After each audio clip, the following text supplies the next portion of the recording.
the 30-year fixed mortgage rate is currently sitting at 6.3%, and that is according to Freddie Mac's primary mortgage market survey. And so with 6.3%, that it's down slightly from where we were at just a few weeks ago, and also down from the 7% range we were seeing earlier in the beginning of this year.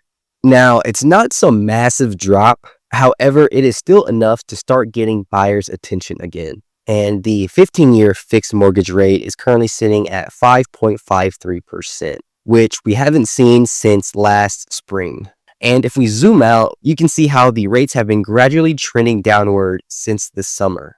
And I've been hearing a lot of buyers say things like, oh, I'm waiting for rates to hit 5% before I buy. And look, I get it, but the reality is that most lenders and economists don't expect us to see that anytime soon unless there's a major economic slowdown. What's more likely is a slow easing into the sixes or high fives as we move into the winter, especially if inflation keeps trending lower and the Fed continues to signal confidence about rate cuts. On the ground here in Jacksonville, I've noticed that while overall buyer activity is still somewhat slow, some buyers who have pressed pause earlier in the year are starting to check back with the lenders.